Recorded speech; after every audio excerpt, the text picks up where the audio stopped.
Adik iparku baru saja melahirkan seorang putra, ibu mertuaku menyuruhku angkat kaki dan mencari kontrakan. Rumah ini akan digunakan untuk masa nifas adik iparku. Suamiku, Bima, berdiri di sampingku, diam 1000 bahasa, menyetujui. Mereka dengan angkuh dan sombong berteriak bahwa ini adalah rumah pusaka keluarga Prakoso, dan seorang menantu mandul yang hanya bisa melahirkan seorang anak perempuan sepertiku tidak pantas memperebutkan kamar tidur utama dengan cucu laki-laki penerus keluarga yang baru saja lahir. Namun, mereka sama sekali tidak mengetahui sebuah rahasia besar yang telah dibawa almarhum ayah mertuaku ke liang lahat. Malam itu, aku mengambil sertifikat hak milik, SHM, dan membantingnya ke meja kaca, menunjuk ke arah pintu, dan mengucapkan setiap kata dengan penekanan. Ibu dan anakmu lah yang harus angkat kaki dari rumahku. 7 tahun menjadi menantu, 7 tahun aku berperan sebagai istri yang pengertian, membanting tulang mencari uang untuk menghidupi seorang pria yang hanya mementingkan gengsi, menafkahi seluruh keluarga adik iparnya yang pemalas, dan melayani seorang ibu mertua kolot yang menganut paham patriarki. Tragedi terbesar dalam hidup seorang wanita bukanlah menikahi suami yang miskin, melainkan menikahi sekawanan lintah darat yang selalu berperan sebagai keluarga, mengisap darahmu hingga kering, lalu siap menendangmu ke lumpur begitu, mereka menemukan kebanggaan baru. Malam ini, aku akan merobek-robek skenario palsu itu dengan tanganku sendiri. Jam di dashboard mobil berkedip menunjukkan pukul 11.30 malam. Jakarta kembali diguyur hujan deras yang tiba-tiba. Tetesan air hujan yang tajam menghantam kaca depan, wiper bekerja dengan kecepatan penuh tetapi tetap tidak mampu mengusir kegelapan pekat yang menyelimuti. Aku bersandar di kursi pengemudi, memijat pelipis yang berdenyut-denyut. Selama seminggu terakhir, aku harus terbang ke Surabaya, begadang beberapa malam untuk menyelesaikan kontrak distribusi bahan bangunan senilai puluhan miliar rupiah. Seluruh tubuhku terasa remuk redam, tenggorokanku pahit karena kurang tidur dan bergelas-gelas kopi hitam pekat. Satu-satunya hal yang membuatku tetap terjaga saat ini adalah bayangan tentang berendam di bak mandi air hangat dan memeluk putri kecilku yang berusia 6 tahun yang sedang tertidur lelap di ranjangnya yang empuk. Tetapi aku salah. Tempat yang kusebut rumah ternyata adalah sebuah panggung sandiwara yang konyol, dan para aktor di dalamnya telah menanggalkan topeng mereka begitu aku pergi. Aku memutar kunci, mendorong pintu kayu jati yang berat dari rumah 3 lantai itu dan melangkah masuk. Alih-alih aroma minyak serai yang biasa kunyalakan untuk bersantai, yang menusuk hidungku adalah bau apek, campuran bau jamu, popok bayi, dan asap yang menyengat. Aku mengerutkan kening, melangkah cepat melewati lobi. Ruang tamu terang benderang oleh cahaya lampu kristal, tetapi pemandangan di depan mata membuat langkahku terhenti, membeku seketika. Sofa kulit asli berwarna krem impor yang kujaga baik-baik kini ditutupi selimut-selimut tipis yang berantakan.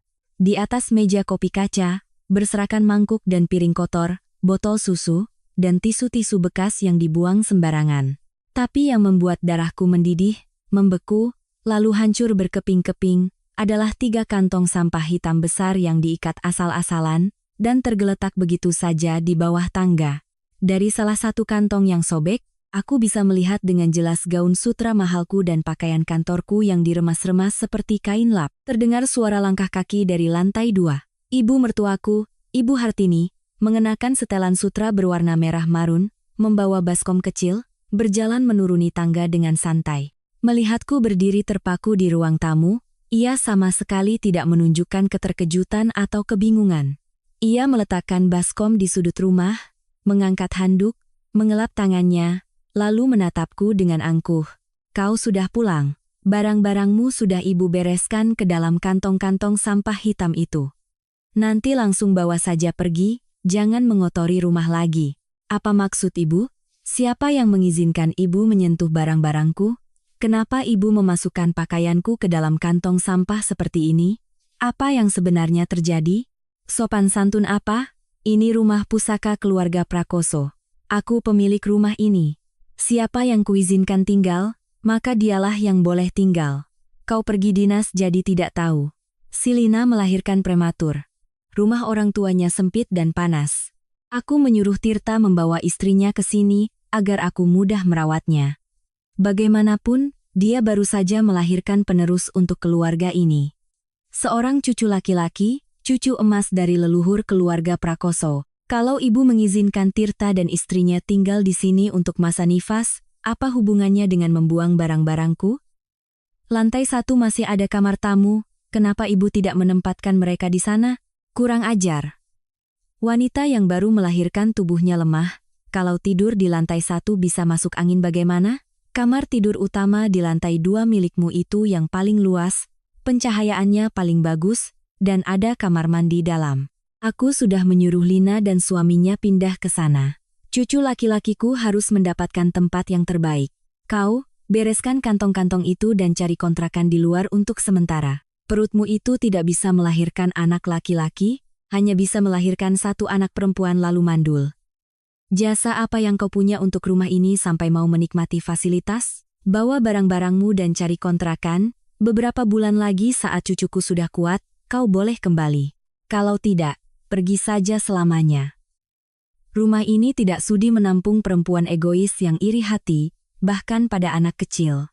Saat itu juga, dari arah dapur, Bima, suamiku, menjulurkan kepalanya. Ia sedang menggulung lengan bajunya, di tangannya masih ada lem. Melihat sikap kerasku, Bima bergegas maju, sengaja berdiri di antara aku dan ibunya. Berbeda dengan penampilannya yang gagah dan necis saat di luar, Bima saat ini terlihat sangat menyedihkan dan pengecut. Ia melirik ibunya dengan takut-takut lalu menarik sikuku. Kirana, apa yang kau lakukan? Baru pulang sudah membuat keributan. Ibu benar, kau harus mengerti. Kita ini keluarga. Lina baru saja melahirkan, kondisinya lemah. Sebagai kakak ipar, apa salahnya kau mengalah sedikit untuk adik-adikmu? Nurut ya sama Mas, kau sewa saja apartemen mewah di luar untuk beberapa bulan, tidak akan seberapa biayanya. Jangan membuat ibu marah, nanti mengganggu cucu yang sedang tidur. Mas Bima, kamu suamiku. Kamu dengar sendiri apa yang ibumu katakan. Kamu membiarkan ibumu mengusir istrimu dari rumah di tengah malam hujan begini untuk memberikan kamar tidur kita pada adik ipar. Kamu membuang pakaian istrimu ke dalam kantong sampah. Kamu setuju dengan semua pengaturan ini? Yah, Kirana, kau juga harus mengerti aku dan ibu. Ini rumah peninggalan orang tua. Sekarang di rumah ini hanya ada satu cucu laki-laki penerus. Ibu sangat menyayanginya. Ibu punya hak penuh untuk memutuskan. Lagi pula, kalau kau di sini, gesekan antara menantu dan mertua hanya akan membuat lelah. Anggap saja aku memohon padamu. Hargai aku sekali ini saja agar rumah tangga kita damai. Jangan berdebat dengan orang tua. Tamparan kenyataan mendarat telak di wajahku, perih dan menyadarkan hingga ke tulang. Selama 7 tahun, betapa butanya aku hingga tidak menyadari sifat asli pria yang berdiri di hadapanku ini. Ketika butuh uang, ia memanggilku istriku sayang, ratu dalam hidupku. Ketika ingin pamer di depan kerabat, ia menggandeng tanganku dengan angkuh seolah-olah ia adalah seorang pengusaha sukses. Tapi ketika ibunya menindasku, ia langsung berubah menjadi kura-kura dalam tempurung, menjualku tanpa belas kasihan hanya untuk mempertahankan citra keluarga harmonisnya yang busuk. Tirta, adik laki-lakinya, dan istrinya, sudah menikah 3 tahun, malas bekerja, dan suka meminjam uang di mana-mana. Setiap kali, Bima diam-diam mengambil uang dari rekening tabunganku untuk membantu mereka. Aku tahu semuanya. Tapi demi menjaga keharmonisan, aku memilih untuk pura-pura tidak tahu. Dan sekarang, mereka menggunakan status melahirkan cucu laki-laki untuk naik ke atasku. Aku tidak menangis. Anehnya, saat ini aku sama sekali tidak ingin meneteskan air mata. Ketika rasa sakit dan penghinaan telah melampaui batas ketahanan, manusia akan menjadi tenang dengan cara yang menakutkan. Darah di tubuhku perlahan mendingin, membeku menjadi lapisan pelindung yang kokoh. Aku perlahan menyeringai. Tawaku bergema di ruang tamu yang sunyi. Awalnya hanya desisan kecil, lalu berubah menjadi tawa getir yang panjang. Bima dan ibu mertuaku menatapku seolah-olah aku orang gila. Ibu mertuaku mengerutkan kening, mundur selangkah, menunjuk dan berteriak, "Apa yang kau tertawakan? Perempuan tidak tahu diuntung, tidak bisa melahirkan anak laki-laki, sekarang malah berani kurang ajar. Kau mau angkat kaki sekarang juga atau perlu ibu seret keluar?" Ibu menyuruhku mencari kontrakan, menyuruhku menyerahkan rumah ini untuk adik ipar. Kalian berdua sudah terlalu lama bersandiwara sampai jadi gila. Ya, ibu selalu bilang ini rumah pusaka, properti keluarga Prakoso. Kalau begitu, apa ibu masih ingat 3 tahun lalu rumah pusaka ini nyaris jadi abu karena siapa? Wajah Bima langsung berubah. Ia panik dan melangkah maju hendak membungkam mulutku. Kirana, kau bicara ngawur apa? Itu sudah lewat, kenapa diungkit-ungkit lagi? Menyingkir. 3 tahun lalu, Tirta, anak emas ibu, bapak dari cucu laki-laki yang sedang tidur di atas sana, dia terlilit utang judi pada rentenir sebesar 4 miliar rupiah. Para preman bertato datang membawa cat merah dan terasi, melempari seluruh rumah pusaka ini. Mereka datang membawa sertifikat yang digadaikan Tirta, mau menyita rumah ini dan mengusir ibu ke jalanan. Siapa yang waktu itu menangis-nangis memohon padaku untuk menolong? Ibu mertuaku tertegun, kenangan akan hari-hari persembunyiannya 3 tahun lalu seperti palu yang menghantam ingatannya, tetapi ia masih berusaha mempertahankan gengsinya. Waktu itu Bima yang melunasi utangnya dan menebus rumah. Bima sebagai kakak, sudah sewajarnya ia membantu adiknya. Uang suamimu juga uang keluarga ini, apa yang perlu kau ungkit-ungkit? Uang Bima? Ibu terlalu tinggi menilai anak ibu. Gaji bulanannya 10 juta, tidak cukup untuk biaya traktir teman-temannya di luar. Dari mana dia punya 4 miliar untuk menebus rumah? Orang yang menguras habis tabungan, menjual semua saham untuk melemparkan 4 miliar ke muka para rentenir demi menyelamatkan rumah ini, adalah aku, Kirana Anindita ini. Kirana, Mas mohon, Mas tahu masalah. Ibu tidak tahu, ibu salah paham. Jangan buat keributan. Nanti Lina dengar bisa jadi masalah. Hargai Mas sekali ini saja, menghargaimu. Berapa harga wajahmu sampai aku harus menghargainya? Kalian pikir aku sebodoh itu, mengeluarkan 4 miliar untuk menyelamatkan segerombolan benalu tanpa memegang kendali? Ibu pikir ini masih rumah pusaka keluarga Prakoso? Aku perlahan merapikan rambutku yang basah karena hujan. Aku dengan tenang membuka brankas, mengeluarkan sebuah map yang terbungkus rapi. Aku berbalik, melangkah menuju meja kopi kaca di ruang tamu. Brak! Aku membanting map itu ke atas meja. Suara benturan yang tajam memecah ketegangan di udara. Itu adalah sertifikat hak milik, CHM. Rumah ini. Buka mata kalian lebar-lebar dan lihat. Sertifikat ini, dari halaman pertama sampai terakhir, hanya ada satu nama, Kirana Anindita. Kau bohong. Rumah peninggalan keluarga Prakoso bagaimana bisa atas namamu? Kau memalsukan dokumen. Memalsukan? Ibu lihat baik-baik tanda tangan dan stempel notarisnya. 3 tahun lalu, saat ayah terbaring sakit di ranjang, beliau sudah melihat betapa tidak bergunanya dan pengecutnya kedua putra yang ibu lahirkan. Ayah tahu 4 miliar itu adalah hasil keringat dan air mataku untuk menebus rumah ini. Ayah sendiri yang memanggilku ke rumah sakit, dengan tangannya sendiri beliau menandatangani akta jual beli dan balik nama 100% rumah ini kepadaku sebagai ganti 4 miliar, yang kukeluarkan untuk menyelamatkan Tirta, agar tangannya tidak dipotong preman. Bima pucat pasi, keringat mulai membasahi dahinya. Ia telah membohongi seluruh dunia, membohongi ibunya bahwa ia menggunakan uang perusahaan untuk menebus rumah. Kini, saat kebenaran telanjang dirobek, selubung kekuasaan keluarga suaminya runtuh total. Ibu mertuaku mundur terhuyung-huyung, tangannya mencengkeram sandaran sofa, mulutnya ternganga menatap namaku yang tercetak tebal di sertifikat. Ayah memintaku merahasiakannya dari ibu, agar ibu bisa menjaga sedikit harga diri di usia senja, agar ibu tetap bisa berkhayal menjadi ratu di rumah pusaka ini. Tapi kesabaranku malah menjadi alasan bagi ibu untuk menindasku. Kalian menumpang di rumahku, makan dari uangku, menggunakan listrik dan air yang kubayar. Lalu hari ini, dengan status apa ibu mertuaku mengusir pemilik rumah dari pintunya sendiri? Dengan status sebagai benalu? Kirana, aku mohon diamlah, diamlah. Aku mengambil sertifikat itu dan memasukkannya kembali ke dalam tas. Sepatu hak tinggiku mengetuk lantai marmer dengan suara yang tajam dan dingin. Aku berjalan lurus ke arah tangga, menatap ke lantai 2, tempat cahaya lampu tidur yang hangat terpancar. Kemarahanku telah mencapai puncaknya. Pengkhianatan ini tidak bisa diselesaikan dengan air mata.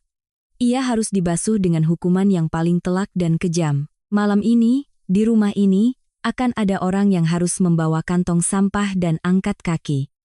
Dan aku bersumpah, orang itu sama sekali bukan aku. Pintu menuju mimpi buruk yang sesungguhnya bagi keluarga Prakoso telah resmi terbuka. Aku melangkah ke anak tangga pertama, meninggalkan di belakangku suara napas panik ibu mertuaku dan suami pengecutku. Malam ini, aku akan menunjukkan pada mereka betapa mahalnya harga yang harus dibayar jika berani menyentuh seorang ibu, seorang wanita yang menghasilkan uang dan memegang kendali.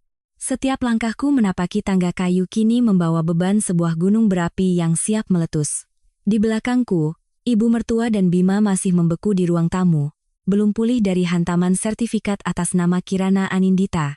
Mereka sudah terbiasa dengan citra seorang menantu yang sibuk di dapur, yang selalu iya, bu dan patuh. Mereka tidak pernah menyiapkan skenario di mana seekor anak domba tiba-tiba berubah menjadi pemegang kendali hidup dan mati mereka. Aku mendorong kuat pintu kayu kamar tidur utama. Pintu itu membentur dinding, mengeluarkan suara berak yang memekakkan telinga.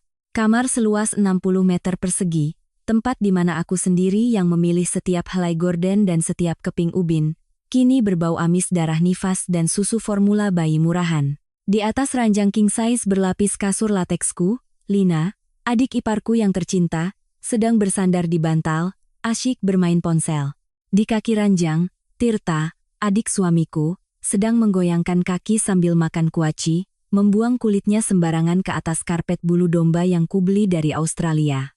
Melihatku muncul dengan wajah sedingin es, Lina mengerjap-ngerjapkan matanya yang dipasangi bulu mata palsu murahan, melempar ponselnya ke samping, dan dengan suara melengking yang sengaja dibuat manja, ia berkata, "Kak Kirana sudah pulang dari dinas? Jalannya pelan-pelan dong.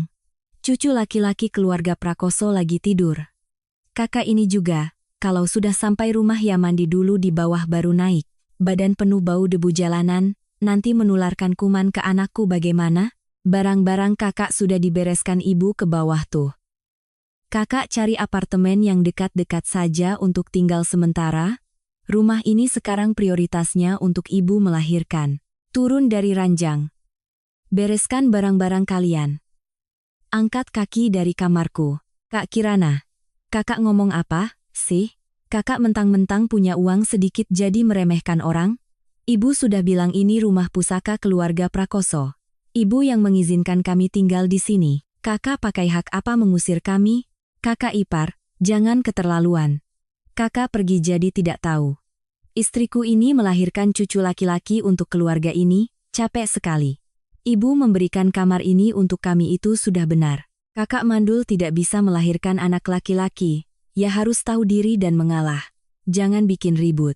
Nanti Mas Bima tidak akan tinggal diam. Tirta, kau menumpang di rumah kami selama 3 tahun ini, makan nasi yang kumasak, pakai listrik dan air yang kubayar, dan sekarang kau berani mengajariku sopan santun?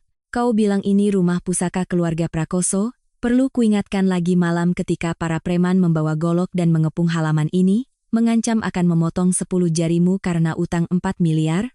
Mendengar angka 4 miliar, wajah Tirta langsung pucat pasi. Kuaci di mulutnya jatuh ke lantai. Ia terhuyung-huyung berdiri, matanya melirik liar keluar pintu. Ibu mertua dan Bima saat itu juga bergegas naik dan sampai di ambang pintu kamar. Kak, kakak ngomong ngawur apa? Utang apa? Mas Bima menebus rumah pakai uangnya sendiri. Apa hubungannya sama kakak? Uang Mas Bima? Mas Bimamu itu gajinya 10 juta sebulan, mau belikan kau kopi saja harus minta uang padaku. Aku yang melemparkan 4 miliar ke muka para preman untuk menebus nyawamu, dan sebagai gantinya, ayah sudah membaliknamakan 100% rumah ini kepadaku, sebelum beliau meninggal. Kalian sedang berdiri di tanahku, menghirup udara di dalam rumahku. Sekarang, aku beri kalian waktu 15 menit untuk angkat kaki dari sini. Kalian berempat, pergi malam ini juga.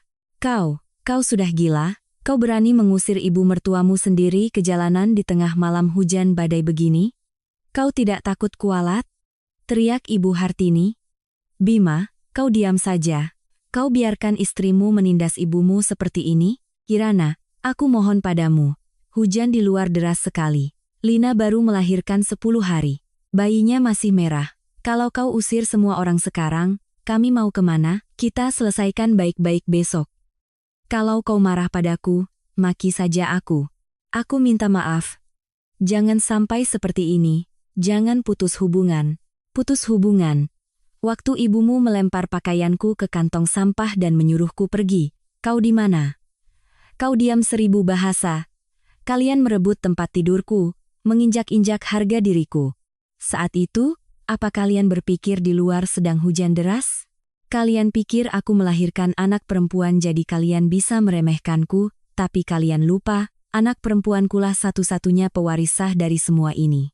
Cucu laki-laki kesayangan kalian itu, bagiku, tidak lebih dari orang asing. 15 menit dimulai sekarang. Tolong, tolong, kakak ipar jahat, kakak ipar mau membunuh. Dia mentang-mentang punya uang, menelantarkan ibu mertua dan adik iparnya, jerit Lina. Mas Tirta, telepon polisi. Telepon kerabat, biar mereka lihat menantu berbakti di rumah ini berbuat keji pada keluarganya sendiri. Telepon saja. Kau mau panggil polisi, silakan. Aku ingin lihat hukum akan melindungi pemilik sah dengan sertifikat atau melindungi segerombolan benalu yang tinggal secara ilegal. Aku beritahu kau, kau pikir dengan melahirkan anak laki-laki kau memegang kartu bebas hukuman? Di masyarakat ini, satu-satunya kartu yang berharga adalah uang dan hak milik. Aku mengeluarkan ponsel, menekan nomor kepala keamanan komplek perumahan mewah kami. Pak Agung, saya Kirana dari Villa nomor 18.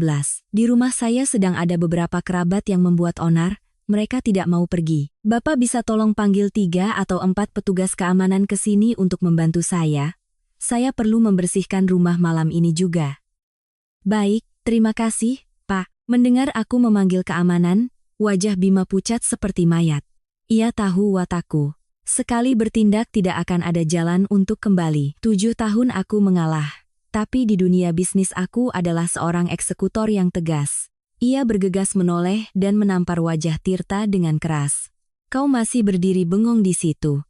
Cepat bereskan barang-barang. Kumpulkan semua barang istrimu dan anakmu ke dalam koper sekarang juga. Kau mau menunggu petugas keamanan datang dan menyeretmu keluar kehujanan baru kau puas?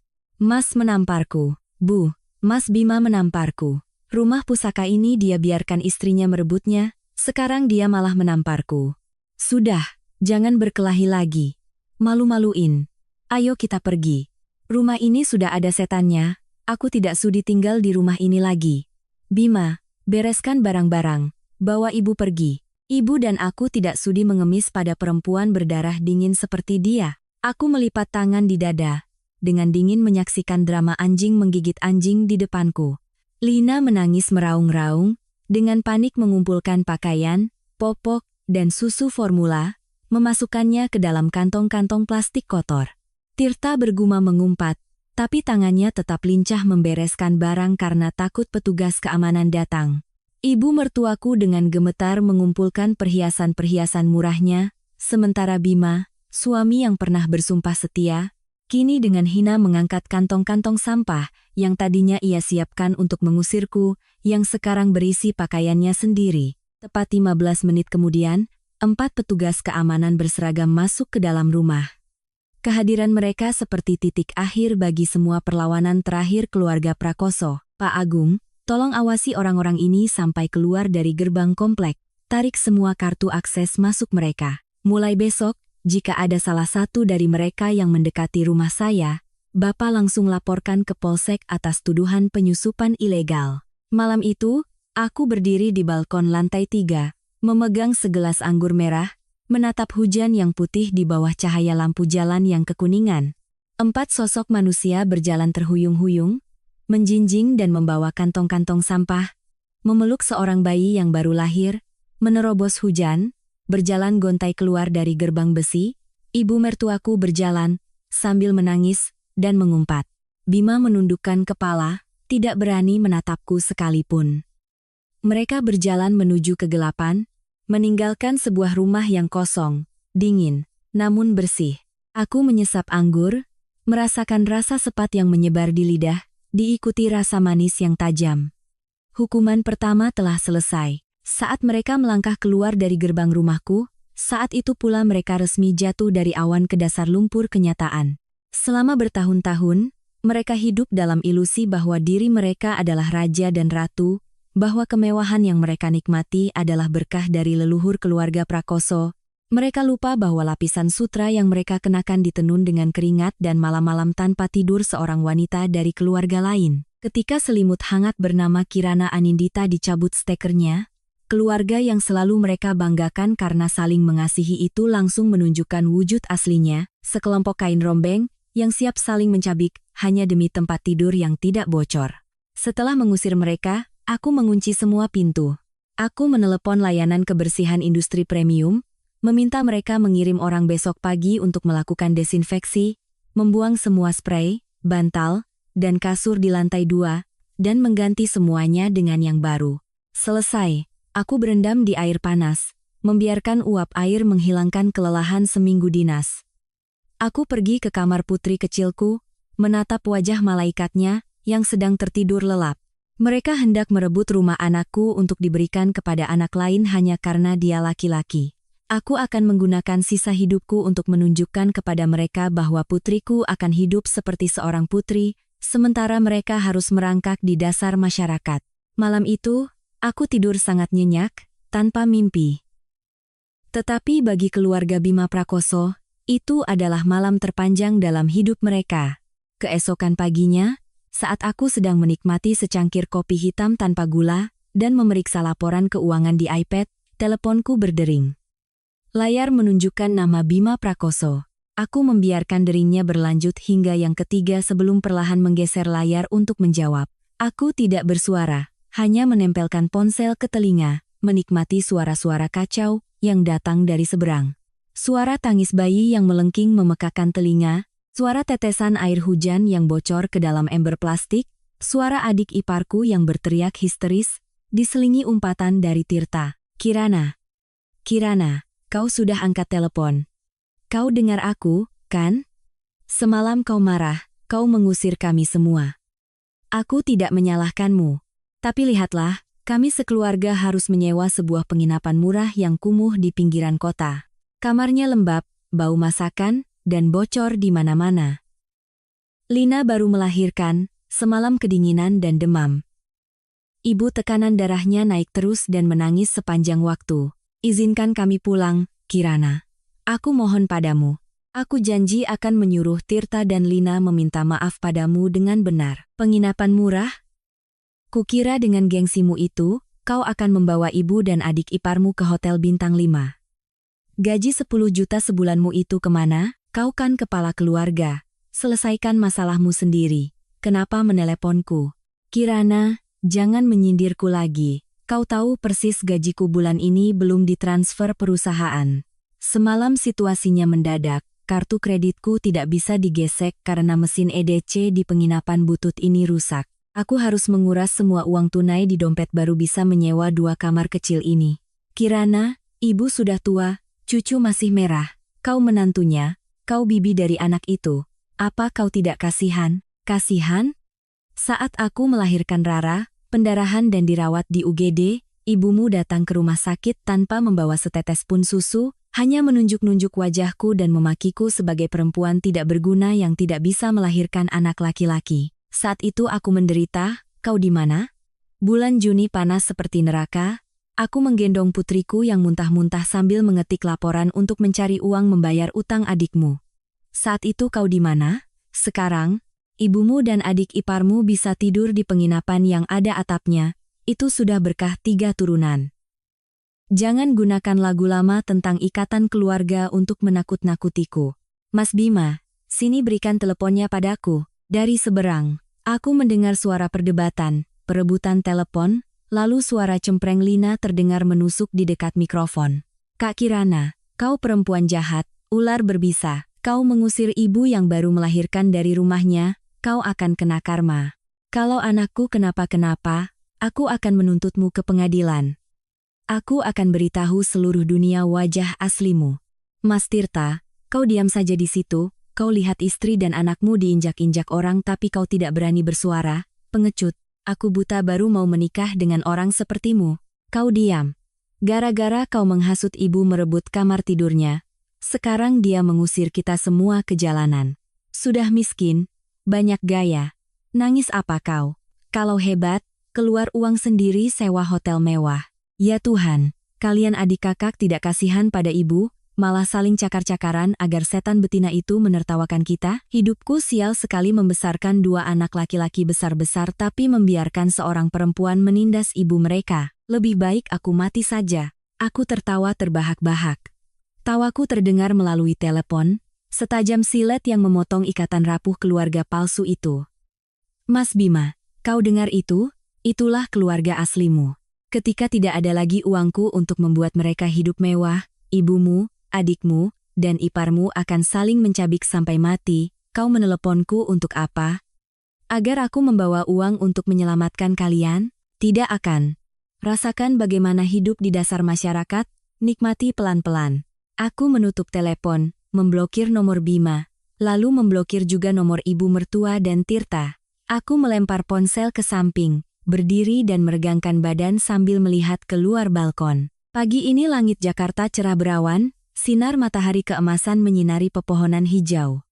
Udara begitu segar hingga aku bisa menghirup napas dalam-dalam tanpa mencium bau kepalsuan apapun. Semalam hanyalah pemanasan.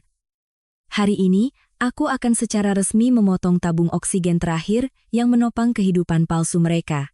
Aku akan menunjukkan pada Bima bahwa tanpaku, ia bukan hanya seorang tunawisma, tetapi juga seorang pria tak berdaya, yang tidak lebih baik dari seekor semut di jalanan. Pagi itu di kantor perusahaan tempatku menjabat sebagai direktur eksekutif, semuanya berjalan lancar seperti biasa. Aku selesai menandatangani berkas tender terakhir, menghadiahi diriku secangkir teh kamomil panas, membuka laptop pribadi, dan mengakses sistem internet banking. Sudah waktunya untuk mengeksekusi hukuman mati finansial bagi keluarga Bima Prakoso. Selama ini, Bima selalu menepuk dada dengan bangga di depan teman-temannya bahwa ia adalah tulang punggung keluarga, bahwa rekeningnya selalu berisi ratusan juta. Tapi mereka tidak tahu, rekening bersama yang ia gunakan dan 3 kartu kredit platinum tambahan atas namanya, ibunya, dan Tirta, semuanya terhubung langsung ke rekening utamaku. Uang yang masuk setiap bulan adalah komisi dari proyek-proyekku. Ia hanya tinggal menggesek kartu, pamer, dan berperan sebagai anak berbakti dan kakak yang murah hati. Aku tersenyum ringan, jari-jariku mengetuk keyboard, klik, bekukan semuanya. Selesai. Hanya dengan 5 menit dan beberapa klik, aku telah secara resmi mengubah 3 generasi keluarga Prakoso kembali ke wujud aslinya, orang-orang yang tidak punya sepeser pun uang. Menjelang siang, telepon meja di kantorku berdering. Sekretarisku mengangkatnya lalu dengan bingung menyambungkannya kepadaku. Kirana, kenapa kartu kreditku tidak bisa digesek? Rekening bersama juga saldonya 0. Sistem banknya error ya? Coba kau telepon bank untuk memeriksanya sekarang. Bank tidak error, aku yang memblokirnya. Hening selama 5 detik di seberang sana. Keheningan yang mengandung kengerian total dari seseorang yang baru menyadari langit di atas kepalanya telah runtuh. Ketika ia berbicara lagi, suaranya terdengar menyedihkan seperti isakan. Kau memblokir kartu? Kenapa kau melakukan itu? Pagi ini ibu mengeluh sakit, Lina menangis-nangis minta pindah tempat. Aku sudah sengaja memanggil taksi, dan membawa mereka semua ke Hotel Mulia, untuk menyewa kamar VIP, agar ibu dan Lina bisa istirahat. Barang-barang sudah diturunkan semua di lobi. Begitu resepsionis menggesek kartu, katanya kartu diblokir. Sekarang kami sekeluarga berdiri terlantar di tengah lobi hotel. Kerabat dari keluarga Lina baru saja datang berkunjung. Melihat pemandangan ini, mereka menertawakanku. Kirana, buka blokir kartunya. Aku mohon, setidaknya biarkan aku membayar kamar untuk hari ini. Hotel Mulia, kamar VIP, Mas Bima. Dengan status apa kau melangkah ke kamar VIP padahal di kantongmu tidak ada uang untuk membayar taksi? Kau mau menggunakan uang hasil keringat menantu mandul ini untuk pamer di depan keluarga iparmu? Pintar sekali kau. Kirana, jangan keterlaluan. Suami istri itu ada ikatannya. Uang yang kita hasilkan itu milik bersama. Kau merebut rumah saja belum cukup, sekarang kau mau merampok uang hasil keringatku juga? Setiap bulan gajiku 10 juta, aku berikan padamu 7 juta untuk biaya hidup. Jangan merampok seenaknya. 7 jutamu? Mas Bima, kau amnesia. 7 jutamu itu tidak cukup untuk membeli popok impor dan susu untuk Rara. Tidak cukup untuk membayar listrik dan air rumah 3 lantai yang AC-nya menyala 24,7. Kau memberiku 7 juta, tapi setiap bulan kau menggesek kartu kreditku 30 juta untuk mentraktir teman, membeli hadiah untuk atasan, dan memberi uang pada Tirta untuk membayar utang. Uang di rekening bersama itu 100% adalah bonus proyekku. Aku hanya mengambil kembali apa yang menjadi milikku. Kau menyebutnya merampok? Lalu gerombolan benalu yang mengisap darahku selama 7 tahun ini disebut apa? Perampok? Kau menyebutku benalu? Aku suamimu. Kalau kau melakukan ini, di mana harga diriku? Ibu pingsan di lobi hotel karena tekanan darahnya naik. Aku mohon padamu, buka blokir kartunya. Biarkan aku menarik 20 juta saja. Anggap saja aku pinjam. Bulan depan gajian aku kembalikan. Tidak sepeser pun. Sejak kau ikut ibumu membuang pakaianku ke dalam kantong sampah, statusmu sebagai suamiku sudah kubuang ke tempat sampah. Ibumu pingsan, panggil ambulans. Kenapa meneleponku? Dokter di rumah sakit pemerintah tidak akan meminta kartu kredit VIP. Kalau kerabat Lina ada di sana, suruh saja mereka patungan menyewa kamar untuk cucu laki-laki kebanggaan mereka. Jangan mengemis belas kasihan dariku. Kirana, kau berdarah dingin. Kau akan kena karma. Karma sedang menimpamu, Bima Prakoso. Jangan meneleponku lagi. Cobalah nikmati hidup sebagai pria sejati. Cari uang sendiri untuk menghidupi ibu dan adikmu. Kita lihat tanpaku, kau bisa bertahan berapa hari. Aku dengan dingin menutup telepon. Meletakkan gagang telepon, aku merasakan gelombang energi baru mengalir di seluruh tubuhku. Memutus sumber uang adalah tebasan paling mematikan bagi para benalu. Mereka pernah meremehkanku, menganggap bahwa perempuan, sekalipun menghasilkan uang, harus mundur ke belakang untuk menopang gengsi laki-laki. Sekarang, ketika cangkang emas itu terkelupas, keluarga itu harus menghadapi kenyataan yang kejam. Mereka bukan apa-apa. Tanpa uang, tanpa rumah, tanpa kekuasaan, aku melihat keluar jendela kantor. Jakarta masih ramai dengan lalu lalang kendaraan. Di luar sana, pasti keluarga Prakoso sedang membuat keributan. Dipermalukan karena diusir dari lobi hotel. Gengsi semu ibu mertua, khayalan adik ipar, dan keberanian palsu suami bajinganku telah resmi hancur di bawah sepatu hak kebenaran. Tapi aku tahu, dengan sifat serakah dan tak tahu malu mereka, masalah ini belum akan berakhir di sini. Mereka akan terus mencari cara untuk meronta. Dan aku sudah menyiapkan perangkap yang paling sempurna. Menunggu mereka masuk dengan sendirinya untuk menerima penghinaan terakhir. Permainan ini baru saja dimulai. Bagi mereka yang terbiasa hidup menumpang pada keringat dan air mata orang lain, diputusnya sumber nafkah secara tiba-tiba tidak ada bedanya dengan dicabut nyawanya. Kehilangan kartu kredit, kehilangan tempat tinggal mewah, kehilangan gelar palsu. Ibu mertua dan Bima telah terpojok, tetapi alih-alih merenungkan ketidakbermoralan mereka, mereka memilih cara paling hina yang hanya bisa dipikirkan oleh orang-orang nekat, menggunakan tekanan opini publik untuk mencemarkan nama baikku, dengan harapan bisa memeras uang dan memaksaku mengalah. Mereka pikir seorang wanita yang menduduki jabatan direktur eksekutif sepertiku akan takut kehilangan muka di depan karyawan dan mitra bisnis. Mereka pikir aku akan dengan patuh melemparkan uang untuk membungkam mereka. Tapi mereka salah besar. Itu adalah hari Senin pagi yang sibuk. Kantor pusat perusahaanku berada di lantai 15 sebuah gedung perkantoran kelas A di pusat Jakarta. Aku sedang berdiri di ruang rapat kaca, bersiap untuk mempresentasikan rencana pendapatan kuartal berikutnya kepada Dewan Direksi, ketika sekretarisku tergesa-gesa mendorong pintu masuk. Wajahnya pucat pasi, napasnya terengah-engah. Ia mendekat dan berbisik di telingaku, melaporkan bahwa di lobi resepsionis lantai 1, sekelompok orang yang mengaku sebagai keluarga suamiku sedang membuat onar. Mereka membawa selimut, bantal, seorang bayi yang menangis meraung-raung, dan sebuah spanduk tulisan tangan yang menuduhku sebagai menantu perampas rumah yang mengusir ibu mertua ke jalan. Aku tersenyum tipis. Ternyata sifat preman tidak akan pernah bisa disembunyikan lama. Aku meminta izin kepada Dewan Direksi untuk menunda rapat selama 15 menit, merapikan jas, dan dengan sikap yang sangat tenang, melangkah masuk ke lift menuju lantai 1. Begitu pintu lift terbuka, yang kulihat adalah pemandangan kacau seperti pasar kaget di tengah lobi gedung yang mewah. Ibu mertuaku duduk di lantai marmer, kedua tangannya memukul-mukul lantai, mulutnya meraung-raung meratap. Bima berdiri di sampingnya dengan kepala tertunduk, penampilannya kuyu, tangannya memegang selembar karton dengan tulisan tangan yang menuduhku. Tirta dan Lina memeluk bayi merah itu di sudut, sengaja mencubit paha bayi itu agar ia menjerit lebih keras, menambah kesan tragis pada sandiwara mereka. Di sekeliling, puluhan karyawan kantor, petugas keamanan, dan bahkan mitra dari perusahaan lain berdiri melingkar, berbisik-bisik dan menunjuk-nunjuk. Melihatku keluar, ibu mertuaku seolah menemukan mangsa. Ia menjerit dengan volume 2 kali lipat, jari kurusnya menunjuk lurus ke wajahku di depan ratusan pasang mata yang penasaran.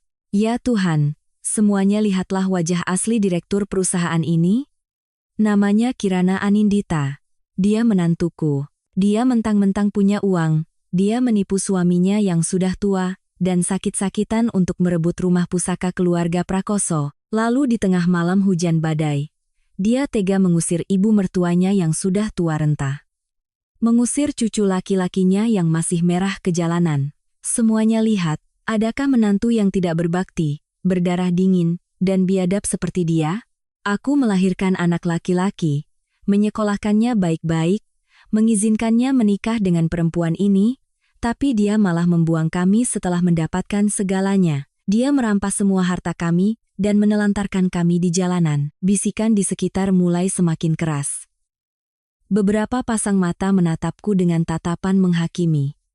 Moralitas munafik orang-orang memang mudah tertipu oleh air mata mereka yang berperan sebagai korban. Bima, melihat opini publik mulai berpihak pada keluarganya, maju selangkah, sengaja berakting sebagai pria yang sabar dan murah hati yang terdesak. Kirana, Mas sudah bilang pada ibu jangan membuat keributan, tapi ibu terlalu sakit hati, ibu tidak tahan. Mas tahu kau wanita hebat. Kau menghasilkan uang, tapi kau tidak bisa memperlakukan keluarga Mas tanpa perasaan seperti ini. Rumah itu adalah hasil keringat orang tua Mas. Kau menggunakan tipu muslihat untuk membalik nama dan merebutnya. Mas bisa sabar. Tapi ibu sedang sakit, Lina baru melahirkan. Kau memblokir semua kartu kreditku, kau memutus semua jalan hidup kami. Mas mohon, kembalikan rumah itu pada orang tua, atau setidaknya berikan keluarga kami 5 miliar untuk biaya hidup di hari tua. Mas akan membawa ibu pulang kampung, tidak akan mengganggumu lagi. Aku tertawa, tawaku bergema di lobi yang luas, jernih, lantang, dan penuh dengan penghinaan. Para penonton di sekitar mulai terdiam. Aku melangkah perlahan. Suara sepatu hak tinggiku yang menghantam lantai marmer terdengar kuat dan tegas. Aku berdiri tepat 2 meter di depan ibu mertua dan Bima, mataku menyapu setiap wajah palsu mereka. Sandiwara yang bagus. Skenario pemerasannya juga sangat terstruktur. Mas Bima, kau bilang aku merebut rumah pusaka orang tuamu. Kau bilang aku menggunakan tipu muslihat. Sudah repot-repot datang ke sini untuk berakting di depan umum. Kalau begitu, aku akan bantu keluargamu menjadi terkenal sekalian. Aku menoleh ke kepala keamanan gedung, tersenyum sopan. Pak Tono, tolong pinjamkan saya mikrofon dari meja resepsionis, dan tolong hubungkan ponsel saya ke layar LED besar di tengah lobi. Saya punya film dokumenter yang sangat menarik untuk ditayangkan agar semua orang bisa menikmatinya. Dalam waktu kurang dari 1 menit, layar LED raksasa yang biasanya digunakan untuk iklan gedung menyala terang. Aku memegang mikrofon, dengan sikap tenang seperti seorang jenderal di panggung komando, berbicara lantang agar semua orang di lobi dapat mendengar setiap kata dengan jelas. Mohon maaf atas keributan yang tidak perlu ini. Orang-orang yang sedang menangis dan membuat onar di lantai itu memang benar keluarga suami saya. Mereka bilang saya merebut rumah pusaka dan mengusir mereka. Kalau begitu, silakan semua arahkan pandangan ke layar untuk melihat rumah pusaka itu sebenarnya milik siapa. Aku menekan tombol play di ponselku. Di layar besar, langsung muncul gambar jelas dari sebuah surat utang rentenir dengan angka utang pokok dan bunga mencapai 4 miliar rupiah. Di bawahnya, ada tanda tangan dan cap jempol darah dari Tirta Prakoso. Tepat setelah foto itu, muncul sebuah video yang direkam dari kamera keamanan rumahku 3 tahun yang lalu. Dalam video itu, kaca rumahku dilempari cat merah dan terasi, Tirta berlutut di lantai, memegangi celanaku erat-erat. Bima juga berlutut di sampingnya, menangis terseduh-seduh, terus-menerus bersujud padaku. Suara dari video itu terdengar jelas di seluruh lobi gedung. Suara Bima dalam video itu tercekat dan hina. "Kirana, Mas mohon, tolong selamatkan Tirta." Para preman itu bilang, kalau besok tidak dibayar 4 miliar, mereka akan memotong tangan Tirta, mereka akan menyita rumah ini dan mengusir orang tua ke jalanan. Pakai tabunganmu untuk menolongnya. Mulai sekarang rumah ini milikmu, kau adalah dewi penyelamat keluarga ini. Kami bersumpah tidak akan pernah berani membantah. Mas mohon selamatkan keluarga Mas. Video berakhir, seluruh lobi gedung tenggelam dalam keheningan yang mematikan. Puluhan pasang mata yang tadinya bersimpati pada ibu mertuaku, kini serempak berubah menjadi tatapan jijik dan muak yang luar biasa. Ibu mertuaku terdiam, ia duduk di lantai, mulutnya ternganga, tidak bisa mengeluarkan sepatah kata tangisan pun. Wajah Tirta pucat pasi, ia buru-buru menutupi wajahnya dengan jaket. Bima gemetar hebat, kedua kakinya tidak bisa berdiri tegak, keringatnya bercucuran. Aku melangkah maju, membungkuk menatap lurus ke wajah Bima, suaraku melalui mikrofon sedingin es. "Mas Bima, 4 miliar rupiah uang hasil keringatku kugunakan untuk menebus nyawa adikmu dan menyelamatkan atap untuk ibumu. Ayahmu tahu kedua putranya tidak berguna dan suka berjudi, makanya beliau sendiri yang membaliknamakan rumah ini kepadaku untuk menjaga tempat tinggal mereka. Selama 7 tahun, aku membanting tulang menghidupi seluruh keluarga benalu ini. Sampai ketika adik iparmu melahirkan, kalian bersekongkol membuang pakaianku ke kantong sampah, mengusirku dari rumah yang kubeli dengan 4 miliar. Sekarang kalian diusir, kalian datang ke sini berperan sebagai korban, memeras 5 miliar dariku untuk biaya hidup. Kau pikir masyarakat ini tambang emas yang bisa kalian gali sesuka hati? Kau perempuan jahat.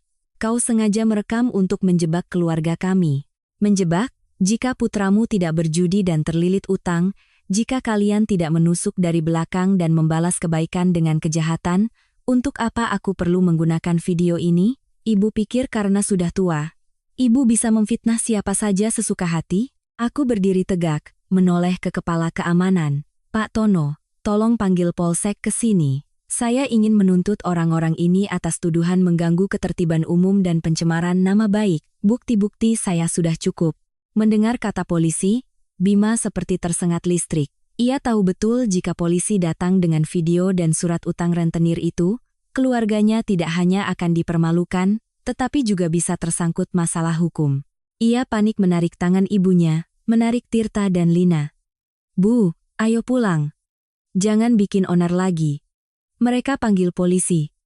"Cepat pergi." Gerombolan itu mendorong satu sama lain.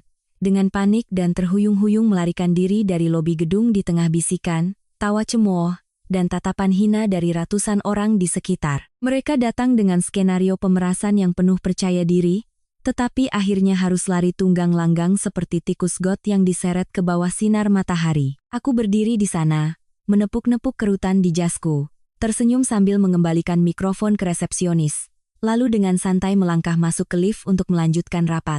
Kemarahanku tidak berakhir dengan mengusir mereka, tapi akan terus berlanjut sampai mereka saling menghancurkan diri sendiri dalam neraka kemiskinan dan keserakahan. Ketika manusia dilucuti dari uang dan reputasi palsu, sifat asli mereka akan terungkap dengan cara yang paling telanjang dan kejam. 7 tahun lamanya, ibu mertuaku selalu menyanyikan lagu kebanggaan tentang keluarga yang bermartabat, bangga pada menantu keduanya, Lina, yang selalu tahu cara menjilat dengan kata-kata manis. Ia membenciku karena aku menghasilkan uang tetapi terlalu sibuk, tidak punya waktu untuk memijat punggungnya atau menyeduh teh untuknya setiap hari. Ia secara buta percaya bahwa Lina adalah menantu yang berbakti, anugerah bagi keluarga Prakoso karena ia bisa melahirkan anak laki-laki. Tapi ia tidak mengerti sebuah prinsip sederhana. Mereka yang menggunakan kata-kata manis untuk menjilatmu saat kau punya uang akan menjadi yang pertama menggunakan kata-kata paling pedas untuk menikahmu saat kau bangkrut. Setelah insiden di kantor yang kubongkar, keluarga Prakoso resmi jatuh miskin. Tanpa kartu kredit dariku, Bima tidak bisa membayar kamar hotel mewah, juga tidak bisa terus tinggal di penginapan murah. Mereka terpaksa pindah ke pinggiran kota, menyewa sebuah kamar kontrakan petak yang reot, sempit, dengan dinding seng tipis yang panas seperti oven di tengah musim kemarau Jakarta. Kamar seluas 15 meter persegi itu menampung 4 orang dewasa dan seorang bayi. Tidak ada AC, tidak ada pemanas air, tidak ada makanan mewah yang biasa kusewakan asisten rumah tangga untuk memasaknya. Aku tidak perlu repot-repot memata-matai mereka. Karena pada suatu malam akhir pekan, saat aku sedang santai membaca buku di ruang tamuku yang sejuk, teleponku berdering. Itu nomor ibu mertuaku. Ia menggunakan nomor tak dikenal untuk menelepon, dan aku tahu persis alasannya. Aku menyesap teh kamomil, menekan tombol jawab, dan menyalakan loudspeaker. Dari seberang, suara tuanya terdengar, tidak lagi angkuh dan mencaci maki seperti biasanya, melainkan gemetar dan tercekat, diiringi suara batuk yang parah. Kirana, ini ibu, nak. Jangan tutup teleponnya, biarkan ibu bicara sebentar. Salah sambung. Saya tidak punya ibu mertua yang suka membawa cucu laki-lakinya ke kantor untuk memfitnah dan memeras saya. Anda butuh apa?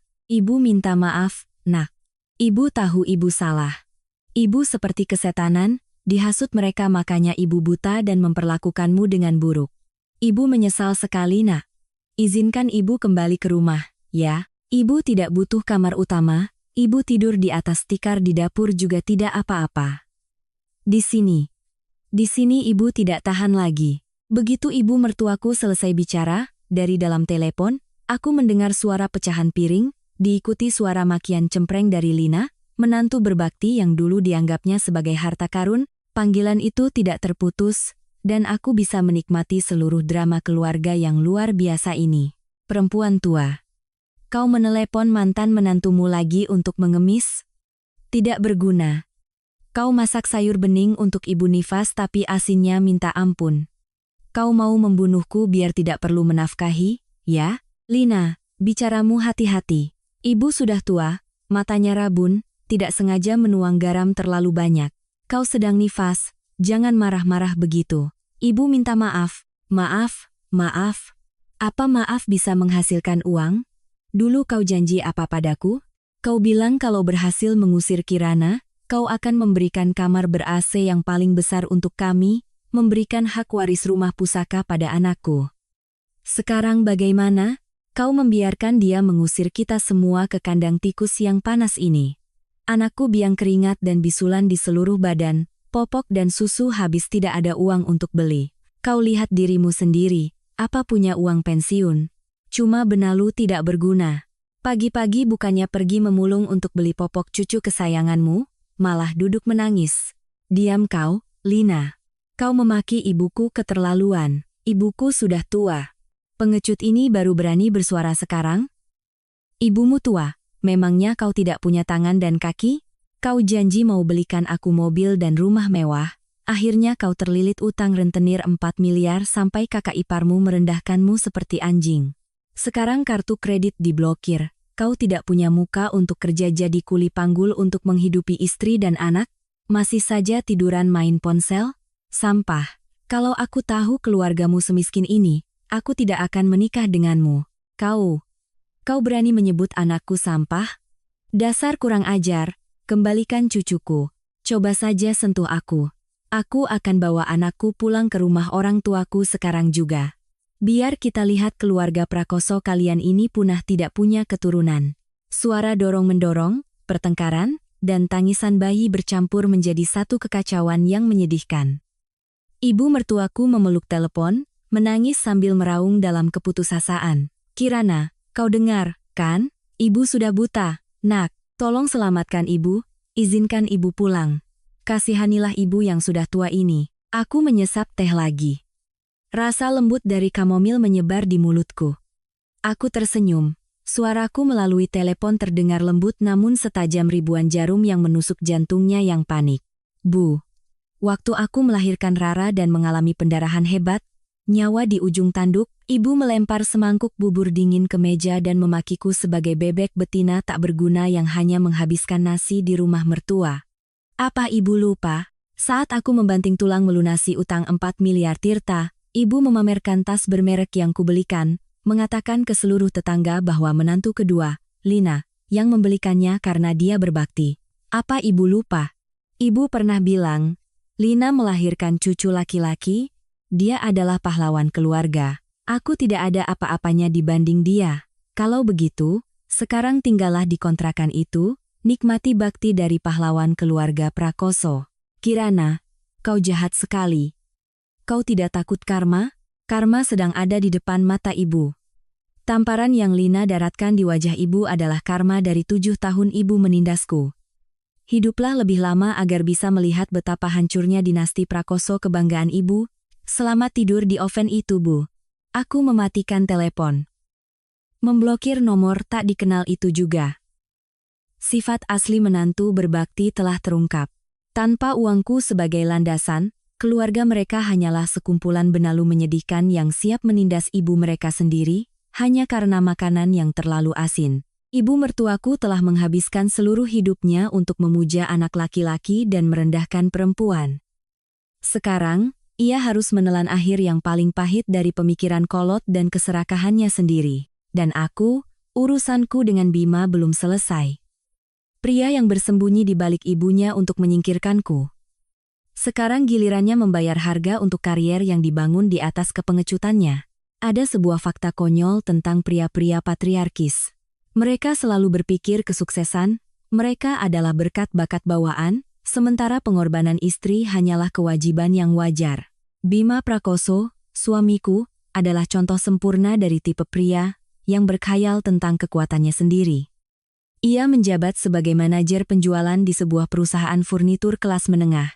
Ia selalu menepuk dada di depan ibu dan adik-adiknya bahwa ia adalah tulang punggung, orang yang memiliki status di masyarakat. Tapi ia tidak tahu, atau sengaja mengabaikan, bahwa kursi manajer itu didapat dari siapa. 5 tahun lalu, ia hanyalah seorang staf biasa yang terancam dipecat karena tidak mencapai KPI. Akulah, sebagai direktur sebuah perusahaan distribusi material besar, yang diam-diam menyalurkan koneksi mitra bisnisku kepadanya. Aku begadang semalaman untuk menulis laporan pasar, membuat rencana bisnis, dan memperbaiki setiap slide presentasinya. Berkat kontrak-kontrak dari mitra yang menghormatiku dan menandatangani kesepakatan dengan perusahaannya, Bima bisa naik ke posisi manajer. Ia telah hidup menumpang pada kemampuanku terlalu lama, sampai ia merasa dirinya benar-benar hebat. Sudah waktunya aku meruntuhkan panggung rapuh itu. Tepat setelah malam aku mengusir seluruh keluarganya, aku diam-diam menelepon beberapa mitra strategis. Aku memberitahu secara singkat bahwa perusahaanku akan berhenti menjadi penjamin dan mengakhiri semua kesepakatan tak tertulis dengan perusahaan Bima. Bersamaan dengan itu, aku berhenti membuatkan laporan rutin untuknya. Hasilnya datang lebih cepat dari yang kuduga. Kurang dari 2 minggu kemudian, saat Bima sedang kalang kabut dalam kemiskinan, tanpa kartu kredit untuk mentraktir klien, tanpa aku untuk menyusun kontrak, ia berturut-turut kehilangan 3 proyek besar perusahaan. Direktur perusahaannya, yang tadinya menghargai Bima karena mengira ia benar-benar mampu, menyadari kebenarannya, Bima hanyalah cangkang kosong. Tanpa dukunganku, ia bahkan tidak tahu cara menegosiasikan kontrak dasar. Keputusan pemecatan dikeluarkan seketika, tanpa ampun, tanpa pesangon, karena kerugian yang ia sebabkan terlalu besar. Sore itu, awan hitam menggantung di langit Jakarta, menandakan akan turun hujan lebat. Aku baru saja sampai di gerbang rumah, menekan remote untuk membuka pintu otomatis, ketika aku melihat sesosok pria basah kuyup berdiri menggigil di bawah atap teras. Itu Bima. Ia mengenakan kemeja lecek tanpa dasi, jenggot dan kumisnya tidak terurus, matanya kosong seperti orang yang berjalan dalam tidur. Melihat mobilku masuk, ia berlari ke depan, kedua tangannya mencengkeram kap mesin, membiarkan hujan deras mengguyurnya. Aku menghentikan mobil, menurunkan kaca jendela setengah, menatap dingin pada pria yang pernah kuberikan 7 tahun masa mudaku. Menyingkir, aku mau parkir mobil. Kau mau petugas keamanan komplek menyeretmu lagi? Kirana, buka pintu, biarkan aku masuk. Aku sudah kehilangan segalanya. Perusahaan memecatku. Mereka bilang aku menyebabkan kerugian kontrak, menyuruhku membayar ganti rugi. Kenapa kau tidak mengirim laporan untukku? Kenapa kau menelepon mitra untuk membatalkan kerjasama? Kau mau membunuhku, kan? Aku mencabut kunci, membuka payung, dan keluar dari mobil. Aku berdiri berhadapan dengannya, melihat betapa menyedihkan dan pengecutnya wajah seorang pecundang. Membunuhmu, Mas Bima, kau terlalu tinggi menilai dirimu. Aku hanya berhenti melakukan pekerjaan seorang ibu yang mengajari anak berkebutuhan khusus. 7 tahun aku menyuapimu dengan setiap kontrak, setiap laporan, agar kau bisa mengenakan jas necis dan pulang ke rumah untuk menceramahiku. Agar ibumu bangga bahwa putranya adalah pejabat ini dan itu. Sekarang aku hanya mengambil kembali apa yang menjadi milikku. Kau kehilangan pekerjaan karena kau tidak mampu, karena otakmu kosong. Salah siapa? Kirana, aku mohon, aku tahu aku salah. Semua ini salah ibu, salah Lina. Aku terjepit di tengah-tengah. Aku seorang anak, aku tidak bisa melawan perintah ibu. Maafkan aku, ya, aku janji mulai sekarang akan mendengarkanmu. Aku akan memutuskan hubungan dengan ibu dan Tirta. Gunakan koneksimu, bicaralah pada Pak Direktur agar aku bisa bekerja lagi. Kita mulai dari awal, ya, sayang, demi putri kita. Mendengar kata putri kita, api kemarahan membara di dadaku. Pria ini, saat ia bersekongkol dengan ibunya untuk mengusir istri dan anaknya demi keponakan laki-laki, ia tidak pernah memikirkan putrinya. Sekarang, saat terpojok, ia membawa anak itu sebagai tameng untuk mengemis belas kasihan. Kau tidak pantas menyebut nama putriku. Kau terjepit di tengah. Tidak, kau tidak terjepit dimanapun. Kau memilih untuk berpihak pada keserakahan dan gengsi palsu. Kau pengecut yang bersembunyi di balik ibumu untuk menindasku. Sekarang kau siap menjual ibu dan adikmu untuk bergantung padaku. Bima Prakoso, kau lebih buruk dari seekor anjing liar. Aku merogoh tas Hermesku, mengeluarkan sebuah map berwarna biru, dan melemparkannya tepat ke dadanya. Map itu jatuh ke lantai basah, memperlihatkan tulisan tebal, surat gugatan cerai. Kirana, kau mau cerai? Kau sekejam ini, kejam, baca halaman kedua baik-baik. Bukan hanya cerai, aku menuntut hak asuh anak penuh. Kau tidak diizinkan untuk menjenguk. Dan yang terpenting, aku sudah menyelidiki seluruh utang kartu kredit pribadimu yang lebih dari 500 juta, yang diam-diam kau gunakan atas namamu untuk membeli jam tangan Rolex, iPhone terbaru untuk pamer ke teman-teman. Harta adalah milikku sebelum menikah, tapi utang untuk gaya hidupmu, kau tanggung sendiri. Di pengadilan, aku akan membuktikan kau tidak menyumbang sepeser pun untuk harta ini. Tidak, kau tidak bisa melakukan itu. Aku tidak punya uang untuk membayar utang, aku bisa masuk penjara. Kau istriku, kau harus menolongku. Bima berlutut di genangan air hujan, kedua tangannya memeluk kakiku, menangis meraung-raung seperti anak kecil yang mainannya direbut. Air hujan bercampur air mata mengalir di wajahnya yang berkerut. Istrimu, kau salah. Istrimu sudah mati pada malam kau setuju ibumu membuang pakaianku ke kantong sampah. Tanda tangani surat itu, kalau tidak mau aku mengirim bukti kau menggelapkan dana representasi perusahaan lamamu ke polisi ekonomi. Selamat tinggal, pecundang. Aku menyentakkan kakiku dari cengkeramannya yang kotor, berbalik dan masuk ke dalam rumah, membanting pintu besi dengan keras. Raungan putus asa Bima terdengar di luar hujan, menyedihkan dan memekakan telinga seperti suara binatang buas yang terperangkap. Ia telah dilucuti dari semua jabatan, karier, uang, dan bahkan sandaran terakhirnya. Kesombongan seorang pria patriarkis telah hancur menjadi debu. Tapi bagi keluarga Prakoso, tragedi yang sesungguhnya, rahasia paling kotor yang mereka sembunyikan, masih menunggu untuk diungkap. Langkah caturku yang paling kejam belum kumainkan. Ketika seekor binatang terpojok, insting bertahan hidup akan membuat mereka menumbuhkan taring yang paling buas. Tapi ada satu hal yang keluarga Prakoso tidak pernah mengerti, jangan pernah membangunkan sisi iblis di dalam diri seorang ibu. Mereka boleh menindasku, menguras uangku. Aku bisa membuang semuanya seperti membuang kain lap, tapi menyentuh putriku, darah dagingku satu-satunya, maka harga yang harus dibayar tidak akan berhenti pada kehilangan rumah atau pekerjaan. Aku akan mencabik-cabik setiap rencana mereka menjadi 100 keping. Setelah aku mencabut semua sumber bantuan dan mendepaknya dari perusahaan, Bima dan Tirta jatuh ke dalam kondisi putus asa yang ekstrem. Uang sewa kontrakan reyot sudah habis, uang makan harus dihitung setiap suap. Utang rentenir Tirta mulai kembali menagih. Sementara utang kartu kredit Bima berbunga-bunga. Tidak ada lagi jalan untuk mendapatkan uang dariku. Dua pria hina yang berstatus sebagai ayah dan paman kandung itu bersekongkol merencanakan hal paling kotor. Diam-diam menjemput putriku di sekolah untuk dijadikan sandera, menggunakan ikatan darah untuk mengancam, memaksaku menandatangani surat pembagian harta, dan memberikan tunjangan bulanan. Tapi mereka lupa, 7 tahun hidup bersama, aku tahu setiap tarikan napas kehinaan di otak mereka. Sejak hari aku mengusir mereka, aku sudah mengantisipasi langkah busuk ini. Aku diam-diam menyewa tim pengawal pribadi paling profesional di Jakarta, yang berjaga 24,7 di sekitar sekolah internasional tempat putriku belajar.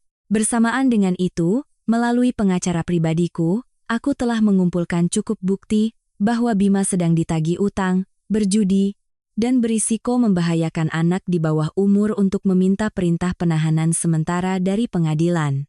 Sore itu, terik matahari Jakarta masih menyengat aspal. Aku memarkir Mercedesku tidak jauh dari gerbang sekolah. Duduk diam di dalam mobil, menikmati air mineral, mata terpaku pada layar kamera yang terhubung dari kemeja kepala pengawal, tepat seperti yang kuduga. 5 menit sebelum jam pulang sekolah, Bima dan Tirta muncul diam-diam. Mereka mengenakan pakaian lusuh, topi menutupi separuh wajah mereka, bersembunyi di balik sebatang pohon besar. Mata mereka liar memandang ke arah gerbang sekolah. Ketika bel pulang berbunyi, anak-anak berhamburan keluar. Putriku, Rara, dengan ransel merah mudanya, baru saja melangkah keluar dari gerbang keamanan ketika Bima langsung menerjang, hendak meraih tangannya. Tapi tangan kotornya belum sempat menyentuh baju putriku, 2 sosok tinggi besar berjas hitam muncul, memblokir semua jalan. Satu orang dengan lengan sekuat baja menepis tangan Bima, sementara yang lain dengan cepat menggendong Rara dan mundur ke belakang, membentuk dinding daging yang tak bisa ditembus. Aku tersenyum, membuka pintu mobil, dan perlahan berjalan menuju gerbang sekolah. Suara hak sepatuku yang mengetuk trotoar terdengar ritmis dan tajam. Apa yang kalian lakukan? Minggir, aku ayahnya. Aku mau menjemput putriku makan es krim. Kalian penculik, ya? Minggir atau aku lapor polisi sekarang. Rara, sini sama ayah. Ayah mau ajak kamu ketemu nenek. Betul. Siapa kalian berani melarang ikatan ayah dan anak? Mas Bima, terobos saja, gendong Rara. Kita lihat apa yang berani mereka lakukan. Paling-paling berkelahi. Di siang bolong begini apa mereka berani membunuh? Membunuh kalian hanya akan mengotori tangan pengawalku. Kalian pikir gerbang sekolah ini pasar, bisa seenaknya menculik orang? Aku melangkah melewati kerumunan orang tua yang penasaran, langsung ke hadapan Bima dan Tirta. Melihatku muncul dengan aura dingin yang mendominasi, Tirta tanpa sadar mundur selangkah, bersembunyi di belakang kakaknya. Bima melotot, berusaha menyelamatkan sisa-sisa harga dirinya di depan kerumunan. Kirana, kau datang di saat yang tepat. Preman-preman ini kau yang sewa, kan? Jangan kejam-kejam. Pengadilan belum memutuskan cerai. Aku masih suami sahmu. Aku masih ayah kandung Rara. Hukum mana yang melarangku bertemu anak? Ibu sakit parah di kontrakan. Dia kangen cucunya. Aku jemput anakku untuk menengok neneknya sebentar. Apa salahnya? Kau mau memisahkan ikatan ayah dan anak? Jangan paksa aku membuat keributan, agar sekolah ini tahu wajah aslimu. Ikatan ayah dan anak? Dari mulutmu keluar 3 kata itu, tidakkah kau malu? 7 tahun, sekotak susu tidak kau beli, sekali rapat orang tua tidak kau hadiri. Waktu Rara demam 40 derajat dan masuk rumah sakit, kau sedang sibuk menggesek kartu kreditku untuk mentraktir teman-temanmu di tempat karaoke. Malam hujan itu, ketika ibumu menyuruhku angkat kaki untuk memberikan kamar pada cucu laki-lakinya, kau sendiri yang mengatur agar putrimu tidur di kamar tamu agar tidak mengganggu adik iparmu. Saat itu ikatan ayah dan anakmu dibawa lari anjing kemana? Sekarang, saat terpojok dan terlilit utang, kau mau menculik anakku untuk dijadikan sandera demi memeras uang? Kan? Kau memfitnah. Aku ayahnya. Aku tidak akan pernah menyakitinya. Aku hanya ingin bertemu anakku. Kau tidak punya hak untuk bertemu dengannya, dan hukum telah melarangmu. Aku mengeluarkan selembar dokumen dengan stempel merah dari pengadilan negeri dan melemparkannya ke dada Bima. Kertas itu jatuh berserakan di aspal. Buka mata anjingmu itu dan baca baik-baik. Perintah penahanan sementara. Berdasarkan bukti bahwa kau sedang dikejar oleh organisasi kredit macet karena utang, perjudian, dan memiliki riwayat kekerasan mental, pengadilan telah mengeluarkan perintah yang melarangmu dan anggota keluargamu manapun untuk mendekati putriku dalam radius 500 meter. Setiap pelanggaran akan dianggap sebagai tindakan melawan petugas dan membahayakan keselamatan anak di bawah umur. Kak, dia memalsukan dokumen. Dia menyuap pejabat, kan? Mana ada hukum yang bisa melarang ayah bertemu anak secepat itu? Kalau kau bodoh, lebih baik diam agar orang tidak tahu kau tidak berpendidikan. Di zaman sekarang, punya uang dan pengacara hebat bisa melakukan apa saja. Terutama ketika catatan judi dan utangmu dan kakakmu setebal kamus. Pak Budi, telepon polsek setempat. Beritahu ada 2 tersangka utang piutang yang berniat menculik anak di depan sekolah. Pengawalku langsung mengeluarkan ponsel. Mendengar kata polisi, wajah Bima berubah total. Dari merah menjadi pucat pasi. Ia tahu perintah penahanan itu nyata, dan ia lebih tahu lagi jika diseret ke kantor polisi sekarang, para penagih utangnya akan mencium jejaknya dan datang untuk menghabisinya. Kirana, aku mohon, jangan panggil polisi. Kami pergi sekarang juga. Maafkan aku. Aku janji tidak akan pernah mendekati sekolah Rara lagi. Ayo pulang, Tirta. Mereka lari tunggang langgang, dengan hina seperti 2 anjing liar yang disiram air panas. Tatapan menghina dari orang tua lain seperti ribuan jarum yang menusuk punggung mereka yang membungkuk. Aku berbalik, mengambil putriku dari tangan pengawal, memeluknya erat, dan tersenyum sambil mengelus rambutnya yang lembut. Perlindungan terakhir telah selesai. Dinding benteng terkuat telah dibangun. Keluarga Prakoso telah sepenuhnya tertutup dari semua pintu kehidupan dariku. Mereka harus kembali ke kandang tikus yang panas itu, saling mencabik untuk bertahan hidup, dan karma yang sesungguhnya, yang menargetkan titik terlemah mereka, akan segera meledak. Ibu mertuaku menghabiskan sisa hidupnya untuk memuja satu hal, cucu laki-laki. Baginya, wanita dilahirkan hanya berharga ketika ia bisa melahirkan seorang anak laki-laki dengan kromosom Y untuk meneruskan garis keturunan keluarga Prakoso yang miskin dan busuk itu. Ia memuja adik iparku, Lina, menempatkannya di atas kepala, dan menendangku ke lumpur, membuang semua moralitas, hanya demi daging merah itu. Tetapi di dunia ini, jaring langit itu maha luas, jarang tapi tidak pernah lolos. Tuhan punya cara yang sangat kejam untuk menghukum mereka yang serakah dan buta, yaitu dengan memberi mereka harapan tertinggi, lalu menghancurkannya dengan kenyataan paling kotor. 2 minggu setelah rencana penculikan putriku gagal, aku menerima telepon dari nomor tak dikenal. Kali ini aku tidak berniat menjawab, tapi firasatku mengatakan ada pertunjukan menarik. Begitu aku menekan tombol jawab, dari seberang terdengar suara tangisan pilu dan putus-putus dari ibu mertuaku. Suaranya serak, hilang karena ketakutan yang luar biasa, bercampur dengan kebisingan rumah sakit. Kirana, ibu bersujud padamu. Nak, selamatkan cucu laki-laki ibu. Dia kena demam berdarah tingkat parah. Dokter bilang trombositnya turun ke level berbahaya. Sudah gagal organ ganda. Rumah sakit minta uang muka 100 juta untuk masuk ruang ICU dan cuci darah. Kami sekeluarga tidak punya uang sepeser pun. Bima sudah pinjam kemana-mana, tidak ada yang mau memberi. Nak, kasihanilah darah daging keluarga Prakoso, pinjami ibu 100 juta. Ibu akan jadi budakmu untuk membayarnya. Ibu berlutut padamu. Nak, 100 juta untuk menyelamatkan cucu laki-laki kebanggaan ibu?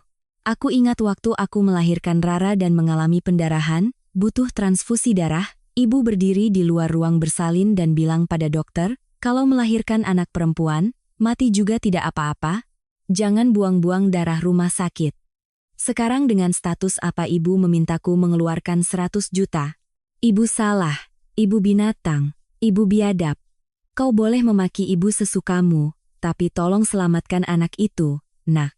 Dia cucu kandung Bima, Satu-satunya cucu laki-laki di keluarga ini. Dokter menunggu uangnya. Kalau tidak segera dibayar, anak itu bisa meninggal. Nak, aku tersenyum tipis, sebuah ide muncul di benakku.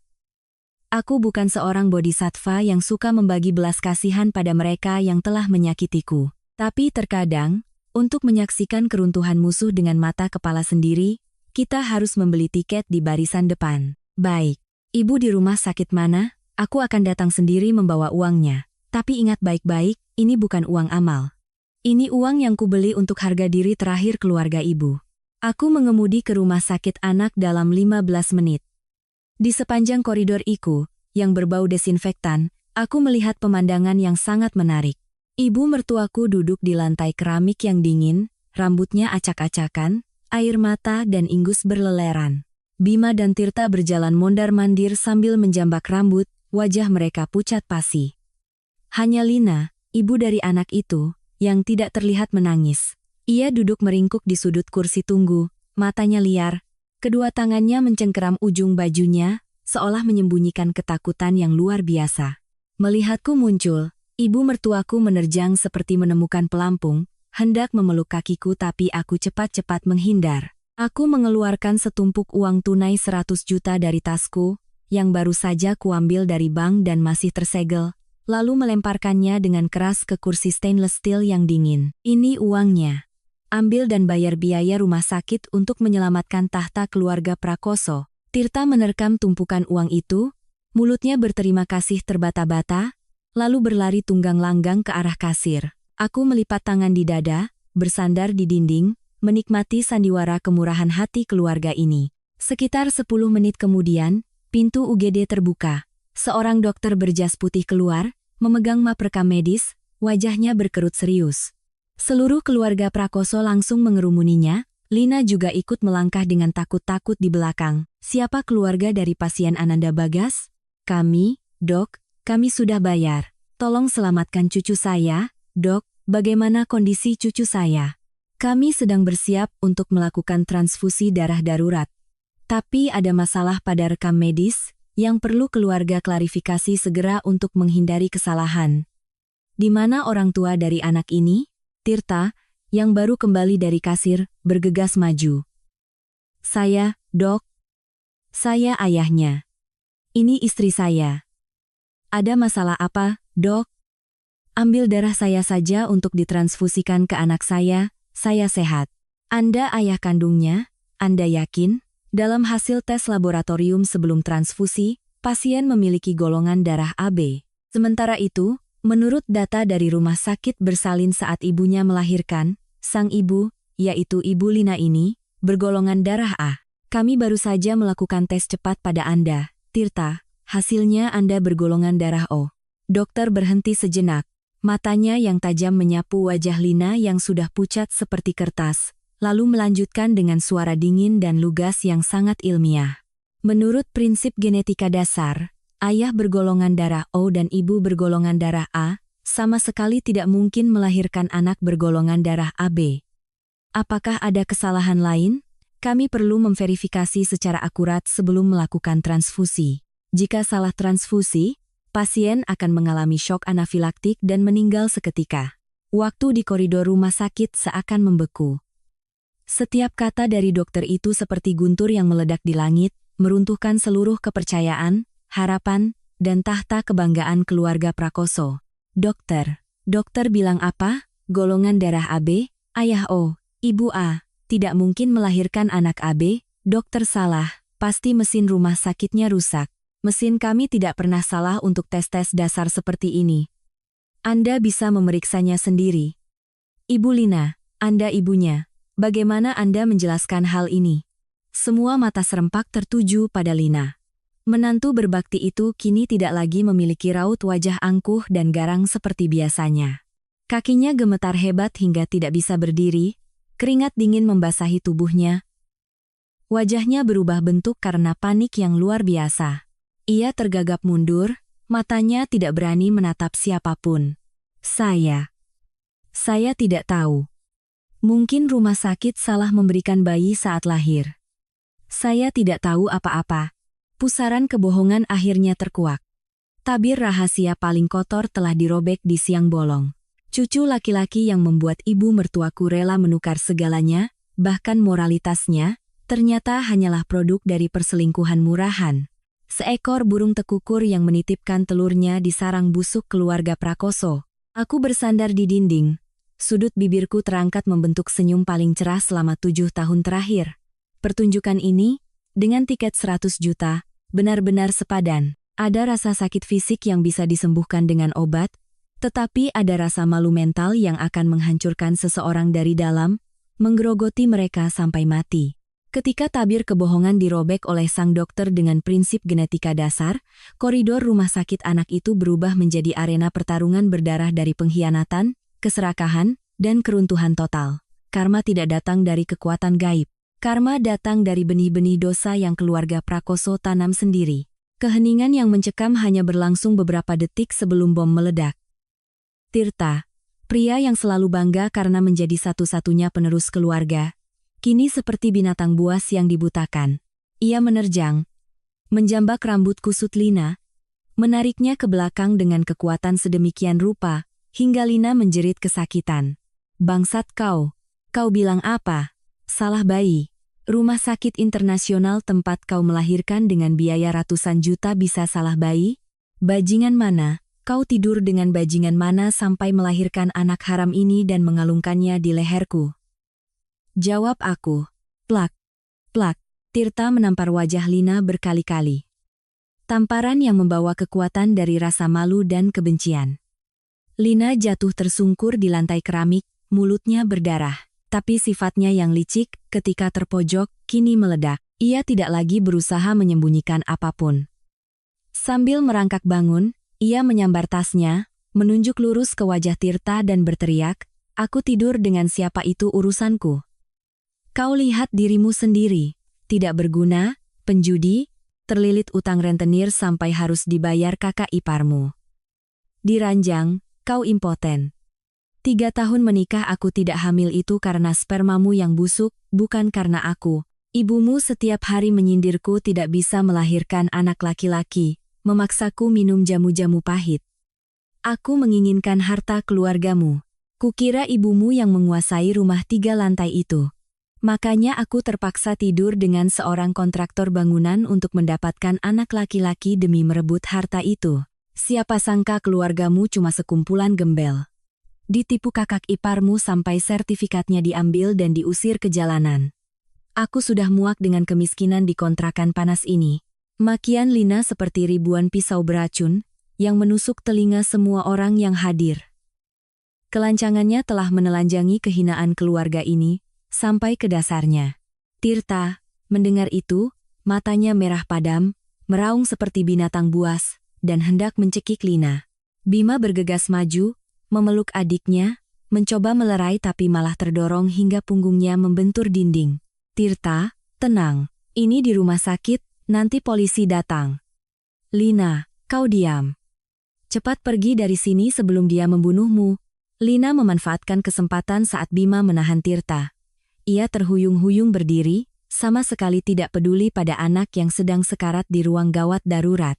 Baginya, anak itu hanyalah alat untuk mengeruk harta. Sekarang tambangnya sudah runtuh, alat itu menjadi beban. Ia menyambar tasnya dan lari tunggang langgang di sepanjang koridor. Sambil berlari ia berbalik dan berteriak, "Anak haram itu urus saja sendiri. Aku mau mencari ayah kandungnya. Kalian keluarga miskin, mati saja bersama." Tetapi tragedi terbesar tidak terletak pada perkelahian suami istri palsu itu. Tragedi sesungguhnya, harga termahal yang harus dibayar, adalah milik wanita yang telah menghabiskan seluruh hidupnya untuk memuja ideologi patriarki, ibu mertuaku. Ia sejak tadi berdiri membeku di sudut, kedua tangannya memegangi dada, mata tuanya melotot kosong. Seluruh pandangan dunianya telah runtuh total karena golongan darah AB itu. Ia telah memakiku, membuang pakaianku, menghancurkan satu-satunya tempat berlindung di hari tuanya. Ia telah berlutut dan memuja seorang wanita pezina, hanya untuk akhirnya menemukan bahwa ia sedang memelihara anak haram. Sebuah aib yang akan dikenang selamanya bagi keluarga Prakoso. Sebuah isakan tercekat keluar dari tenggorokan ibu mertuaku, suaranya serak seperti ranting kering yang patah. Tidak, ini tidak benar. Cucu laki-lakiku, penerus keluarga Prakoso. Habis sudah semuanya. Ia memegangi dadanya, wajahnya berubah dari pucat menjadi keunguan, bibirnya gemetar dan berbusa, lalu seperti pohon tua yang akarnya dicabut, ia ambruk ke lantai dingin, pingsan. Tekanan darah tinggi yang dikombinasikan dengan guncangan psikologis yang hebat telah menjatuhkannya di tempat. Ibu, dokter, tolong ibu saya. Dokter, koridor rumah sakit langsung menjadi kacau balau. Tim perawat bergegas mendorong Brangkar, mengangkat tubuh tak sadarkan diri ibu mertuaku, dan membawanya langsung ke ruang gawat darurat, tepat di samping kamar anak itu. Tirta duduk di lantai, memegangi kepala dan meraung-raung seperti orang gila.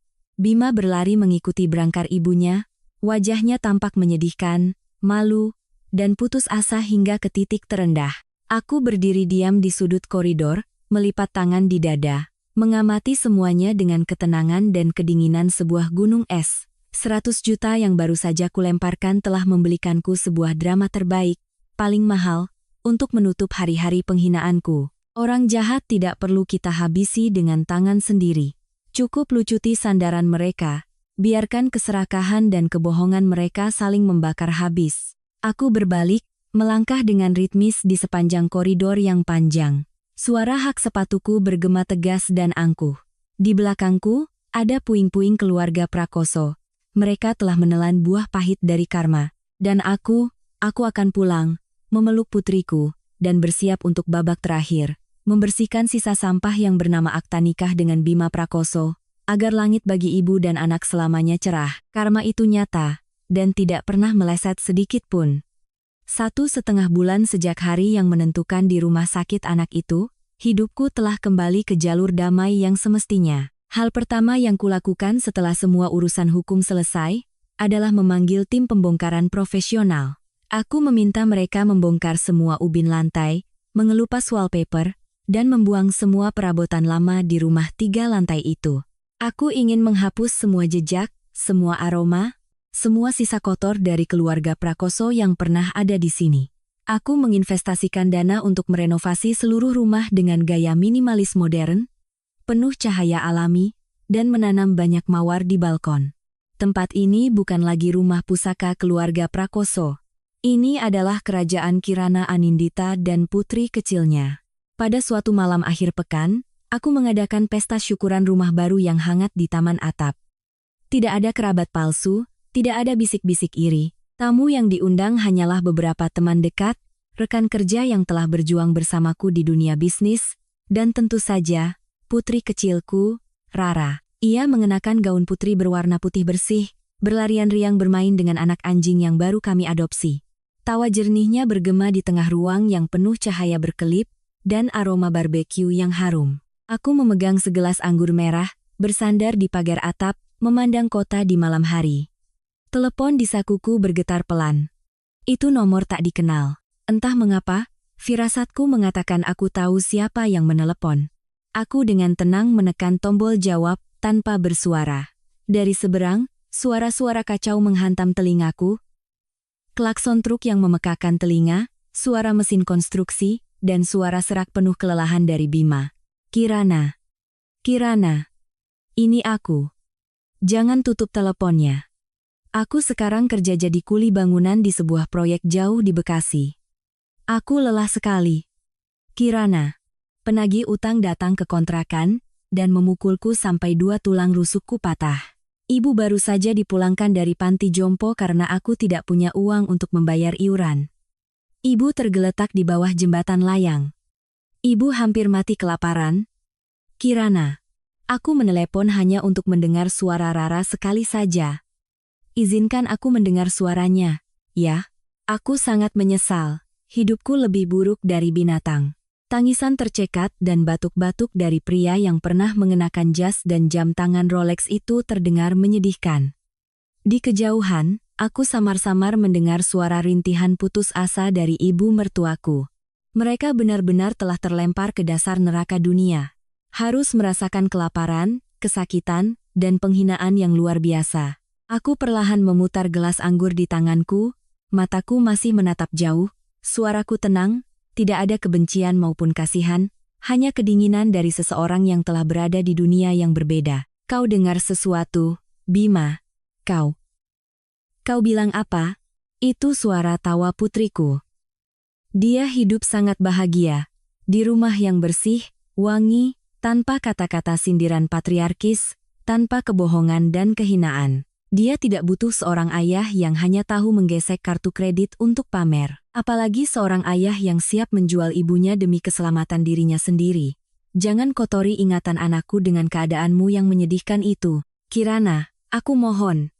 Di kehidupan selanjutnya aku akan jadi kerbau untuk membayarmu. Aku tidak butuh kerbau. Aku butuh kebersihan. Ini terakhir kalinya aku mengangkat telepon darimu. Cobalah bertahan hidup untuk membayar semua utang karmamu. Aku menutup telepon, memasukkan kembali ponsel ke dalam saku. Angin malam berhembus lembut, membawa aroma mawar yang samar. Semua dendam, semua sakit hati selama 7 tahun, telah resmi lenyap seperti buih. Masa lalu telah ditutup dengan cara yang paling telak dan kejam, bagi mereka yang tidak tahu menghargai pengorbanan. Aku melangkah mendekati meja pesta. Rara berlari dan memeluk kakiku, menatapku dengan mata bulatnya yang berbinar.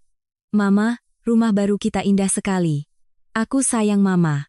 Aku menggendongnya, mencium keningnya dalam-dalam, merasakan kehangatan dan cinta paling tulus memenuhi hatiku. Aku melihat teman-temanku mengangkat gelas untuk bersulang, tersenyum cerah. Melihat kembali ke masa lalu, aku merasa kasihan pada diriku sendiri. 7 tahun yang lalu, aku adalah seorang wanita dengan hati yang penuh keyakinan naif, selalu berkhayal bahwa dengan berkorban, bersabar, dan mundur selangkah, keluarga akan damai, suami akan mengerti, dan ibu mertua akan kasihan. Aku telah meninabobokan diriku dalam selubung keluarga bahagia yang palsu itu. Dari seorang gadis penuh ambisi, aku mengubah diriku menjadi ulat sutra yang menguras diri untuk menenun, membanting tulang bekerja untuk memelihara parasit-parasit tak tahu berterima kasih.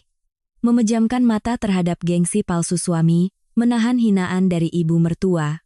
Kukira kelapangan dadaku akan meluluhkan hati mereka. Tapi aku salah, sebuah kesalahan yang hampir harus kubayar dengan rumah dan masa depan putriku. Kebangkitanku benar-benar meledak pada malam hujan yang kejam itu, ketika kantong-kantong sampah berisi pakaianku terlempar di tengah rumah, ketika aku diusir oleh orang-orang yang kuanggap keluarga.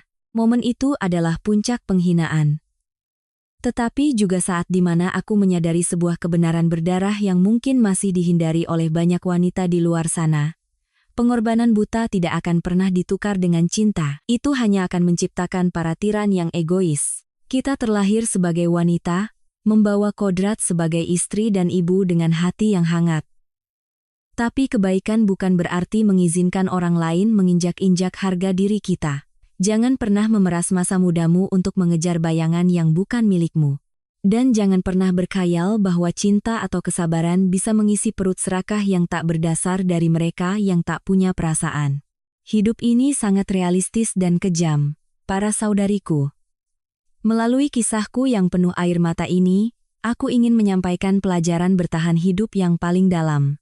Senjata pamungkas seorang wanita bukanlah kecantikan yang memesona untuk menahan hati pria, bukan pula selembar akta nikah untuk mengikat tanggung jawab atau menuntut kesetiaan. Senjata terhebat, perisai terkokoh yang melindungi kita dan anak-anak kita, adalah kemandirian finansial dan pikiran yang jernih. Ketika kau menghasilkan uang dengan tanganmu sendiri, ketika kau berdiri kokoh di atas kakimu sendiri, dan lebih hebat lagi, memiliki rumah atas namamu sendiri, kau akan punya hak untuk berkata tidak pada hal-hal buruk. Kau tidak akan pernah harus tunduk dan menyerahkan kamar tidurmu pada siapapun. Tidak harus menelan air mata saat dihina oleh keluarga suami. Tidak perlu takut dibuang di tengah malam hujan badai. Uang tidak bisa membeli kebahagiaan seutuhnya, tetapi uang hasil keringatmu sendiri akan membelikanmu kebebasan, kebanggaan, dan hak untuk mengangkat kepala sebagai penguasa permainan. Seorang pria bisa berjanji akan melindungimu seumur hidup. Tapi ketika badai datang, bisa jadi dialah yang membawa badai itu kepadamu. Jadi, daripada mencari pohon besar untuk berteduh, jadikanlah dirimu sendiri pohon kokoh yang akarnya tertancap dalam di tanah. Perjalanan transformasiku adalah perjalanan berdarah dari kelemahan dan kesabaran menjadi seorang wanita baja, yang dengan dingin menghancurkan rencana-rencana kotor yang menargetkan anakku. Tapi yang tersisa pada akhirnya bukanlah kebencian. Belajarlah untuk melepaskan hal-hal yang tidak pantas. Melepaskan bukan berarti pengecut, tetapi memaafkan diri sendiri karena pernah salah memilih orang, salah menaruh kepercayaan. Biarkan mereka yang jahat tinggal di kubangan karma mereka. Sementara kita, kenakan sepatu kebanggaan kita, melangkah ke cahaya, dan jalani hidup yang paling cemerlang. Kekejaman nasib tidak membunuhku, melainkan menempaku dari batu kasar menjadi berlian yang tajam. Melihat putri kecilku tidur nyenyak di rumah yang wangi bunga, tanpa pertengkaran, tanpa kebohongan, aku tahu aku telah memilih jalan yang benar. Hidup ini masih memiliki banyak keindahan yang menanti.